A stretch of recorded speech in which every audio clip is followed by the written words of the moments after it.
Good evening everyone and welcome back to the vlog.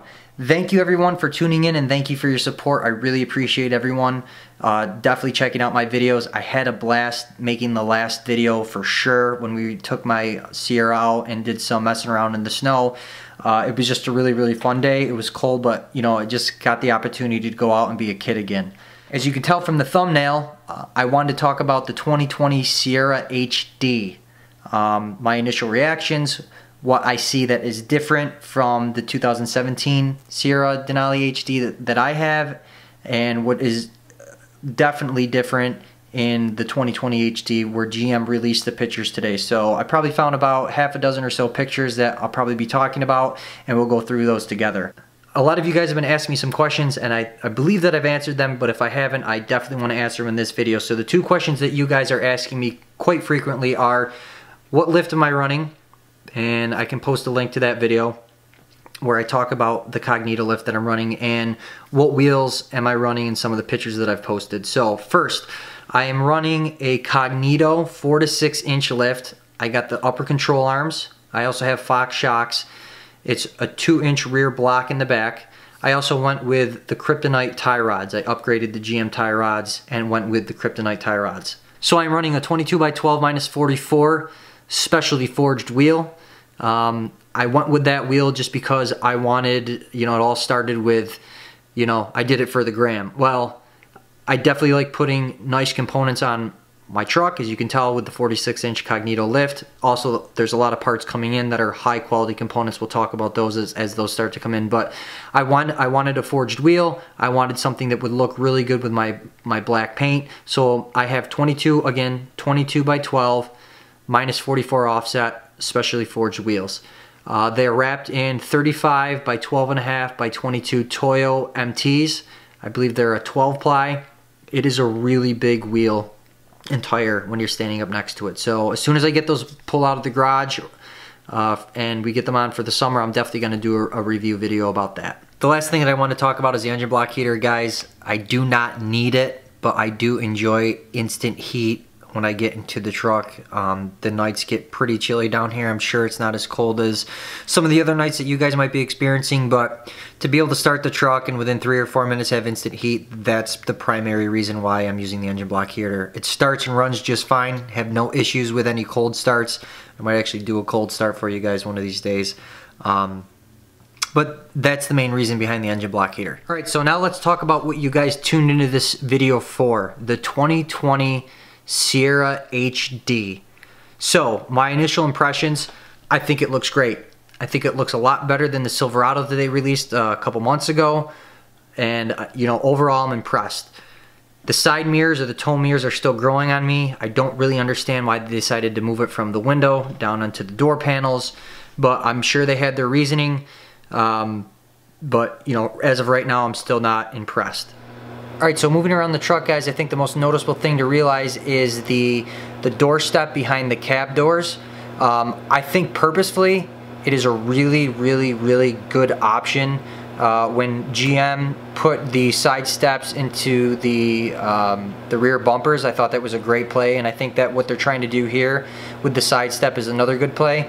However, if you're like a truck guy and you're trying to build a show truck or just you know, an overall nice street truck, and you're not using the step for functionality, I'm not sure how the guys are gonna like that step right in the middle, taking up those nice clean and smooth body lines. So it'll be interesting to see the types of vehicles that are built with this. Want to see how crazy people go.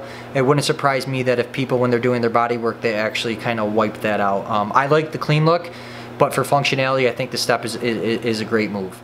Moving along to the back, you definitely see that they kept the multi-pro tailgate. I think that is a great idea. I wasn't sure or not if they were going to keep it on the 2020 HD models. I just thought initially it was going to be exclusive to the 1500 Denali, but since they kept it, I'm really excited about it. You know, I do a lot of real estate and stuff on the side, so having a tailgate like that would be a lot more beneficial than the tailgate that I have now. So if you're a contractor, that's definitely something exciting that you guys can look forward to. Moving along the rest of the outside, guys, I think it does look great.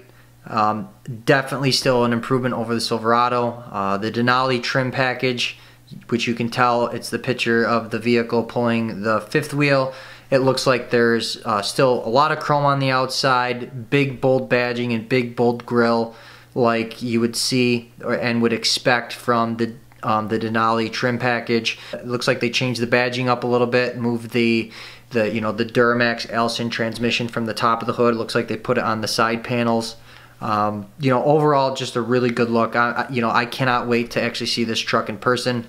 One of the local dealerships that I actually bought my truck from, really good friends with the manager there, so they told me as soon as they get one on the lot, we can definitely go take one out, test drive it, and I cannot wait to drive it, get inside this vehicle, take a look at it, and you guys will be one of the first to see that because we're going to be doing a review of that. The dealership's been great to us, so definitely looking forward to that. Taking a quick peek at the inside, looks like they changed up a few different things. The steering wheel layout looks a little bit different. It's a different design on the left-hand side. On the left-hand side of the steering wheel, it looks like they've got a lot more buttons than I do in my Denali. So I've got a full trim package on mine. I'm not really sure what these buttons are, what their functionality is going to be. I can probably assume it has to do with towing and everything in regards to towing, but I'm not really sure. You can't see from the pictures, but there's definitely more involvement there, and there's definitely more going on. It's a lot more busy. Seems like they changed up the center console a little bit. You can see that there's a couple cup holders on the rear of your armrest. Looks like they changed up the center console a little bit as well. It's a completely new design. It's a completely new redesign. So definitely interested to see what the inside is going to look like in person. I think they put together a great truck. I'm definitely looking forward to it. All right, guys, I just want to wrap up this video. I kind of hope you found it a little bit informational. There's not much to go off. There's just some pictures. If you haven't seen the pictures, here's a great opportunity to take a look at the pictures because you've noticed that I've placed them throughout the video. One of the final things I wanted to talk about before I wrap this up is I really do hope that General Motors puts some heating and air conditioning controls and vents in the rear seat. That's something that we've been lacking in our trucks for a long time, and I believe, I'm not sure, but I believe the competition has them in there. So I'm really hoping that they bring that back so I can stop hearing flack from, the Cummins and Ford owners that, their trucks have rear seat heating and air conditioning. But that's it, guys.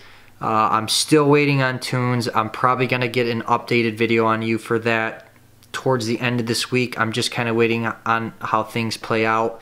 The tunes, I guess from what I can tell or what I understand, the tunes are done and I have them. However, there's an issue with HP tuner software. I guess an update happened and there's communication problems and I can't actually access the tunes right now. So the tuner's waiting to hear back from HP. Has nothing to do with the tuner themselves. From what I'm told, this is an HP update and it's just affecting the ability for me to open up the tunes. So I've got parts coming. I've got parts here. I really wish I could get them installed. I'm getting antsy.